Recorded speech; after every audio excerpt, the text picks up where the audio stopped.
Welcome to our channel. నా పేరు దుర్గా ప్రసాద్.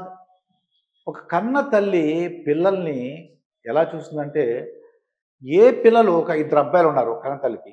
ఇద్దరు అబ్బాయిలు ఆవిడెప్పుడు కూడా పెద్ద కొడుకు దగ్గరే ఉంటుంది. పెద్ద కొడుకు దగ్గర ఉన్నా సరే, మరి చిన్న కొడుకు దూరంగా ఉన్నా సరే, మనం వెళ్ళి, "అమ్మా నీకు ఇద్దరు పిల్లలు కదా! ఇద్దరు అబ్బాయిలు. నువ్వు పెద్ద అబ్బాయి దగ్గర ఉన్నావు. ఇద్దరిలో నీకు ఎవరిష్టం?" అని అడిగాం అనుకోండి మనం. జనరల్‌గా ఏం చెప్తాం? మనందరం ఏమనుకుంటాం? ఈవిడ ఈ తల్లి పెద్ద అబ్బాయి దగ్గర ఉంటుంది కాబట్టి పెద్ద అబ్బాయి అంటే చాలా ఇష్టం అనుకుంటారు. కానీ అది నిజం కాదు. ఆ తల్లి నవ్వుతది అంతే అండి. తనకు దూరంగా ఉన్న కొడుకును కూడా ప్రేమిస్తదండి. అదే తల్లి ప్రేమ. నన్ను చూడట్లేదు లేకపోతే ఏమో వాడికి ఏం అవకాశాలున్నాయో, వాడికి ఏం బాధలున్నాయో, వాడికి కుటుంబ పరిస్థితి ఏంటో, ఈ పెద్ద కొడుక్కి అవకాశం ఉంది కాబట్టి నన్ను చూస్తున్నాడు. అలా అనుకుంటారు తప్ప ఎప్పుడు కూడా ఆ తల్లి ఒక చిరునవ్వు చిందిస్తుంది తప్ప ఇద్దరిలో ఎవరిష్టం అంటే ఎప్పుడు కూడా చెప్పలేదండి. అదే తల్లి ప్రేమ. మనం చూస్తుంటాం కొన్ని జంతువుల్ని. ఆ పులులు గానీ, ఆ పిల్లి గానీ, మేకలు, ఆవులు, ఆ పిల్లల్ని, ఆ కుక్కలు గానీ ఎంత తల్లి ప్రేమ అసలు ఎంత కోడి పిల్లల్ని ఎంత తల్లి ప్రేమ ఎంత సంరక్షిస్తది, ఎంత బాగా చూస్తది తను. ఎన్ని ఇబ్బందులు పడినా పర్లేదు. పిల్లలు మాత్రం సౌకర్యంగా ఉండాలి. సుఖవంతంగా ఉండాలి. హ్యాపీగా ఉండాలి. కానీ ఇద్దరు ఈ అబ్బాయిలు ఏం చేస్తున్నారంటే ఈవిడకి జరిగింది ఈ విషయం. పెద్ద అబ్బాయి అతనేంటంటే ఏసీ మెకానిక్. చిన్న అబ్బాయి ఏం చేస్తుంటాడంటే హీటర్స్, హీటర్స్ బాగు చేస్తుంటాడు. అంటే ఏసీ అంటే ఏసీ మిషన్‌లు అమ్ముతాడు, ఏసీలు అమ్ముతాడు, ఏసీ రిపేర్‌లు చేస్తుంటాడు. రెండో కొడుకు హీటర్లు బాగు చేస్తాడు, హీటర్లు అమ్ముతున్నాడు. అది పెద్ద షాప్ అనమాట ఇది. అయితే ఈ తల్లి సమ్మర్ వచ్చిందనుకోండి ఇది. సమ్మర్ రాగానే చిన్న కొడుకు గురించి ఆలోచిస్తుంది. ఎందుకు చిన్న కొడుకు? ఈ వేసవి కాలంలో ఎవరు కూడా హీటర్స్ కొనుక్కోరు. హీటర్స్ ఏమీ రిపేర్లు రావు. కాబట్టి పాపం తను ఆర్థికంగా ఇబ్బందులుంటాయి. డబ్బులు రావు, లాభాలుండవు, కుటుంబాన్ని ఎలా పోషిస్తాడు అనే సమ్మరంతా మనోవేదనతో బాధపడుతూ ఉంటుందండి. సరే వింటర్ వచ్చింది. శీతాకాలం, వర్షాకాలం వచ్చింది. ఇక్కడ అప్పుడేమవుతుంది? ఎవరికి బిజినెస్ బావుంటది? హీటర్స్. హీటర్స్ అమ్ముతున్నాడు.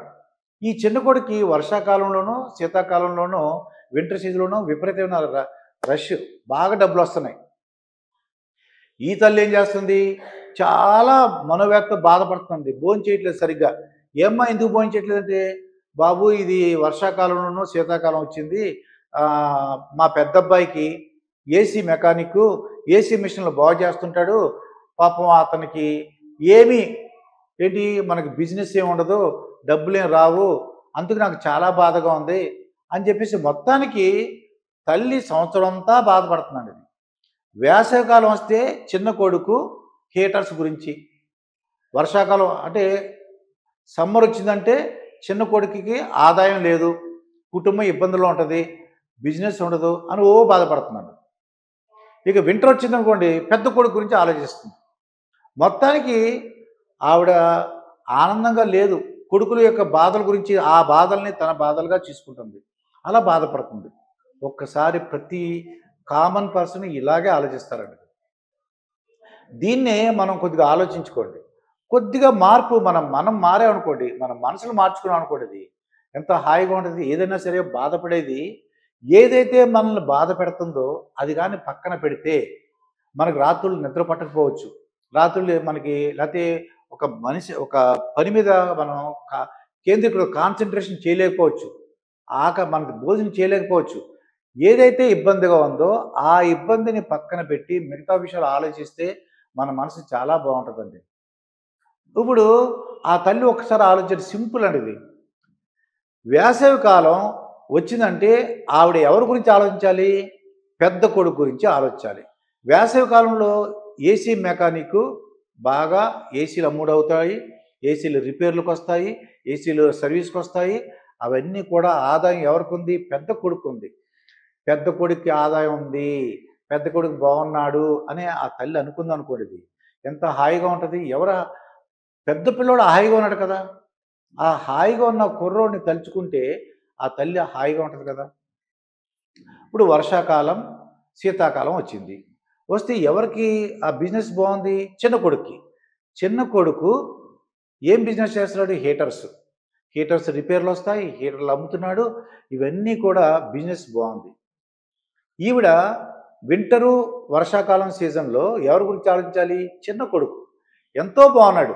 బిజినెస్ బాగుంది. రిపేర్లు వస్తున్నాయి. అమ్మకాలు బాగున్నాయి. కుటుంబకి డబ్బులు బాగా వస్తున్నాయి. అయ్యో! నా చిన్న కొడుక్కి చాలా బాగుందని ఆలోచించుకుంటే ఆ తల్లి ఎంత హ్యాపీగా ఉంటది. సంవత్సరం అంతా హ్యాపీగా ఉండొచ్చు. వింటర్‌లో పెద్ద కొడుకు గురించి, అదే వింటర్‌లో ఎవరి గురించి ఆలోచించాలి? చిన్న కొడుకు గురించి. వర్షాకాలంలో.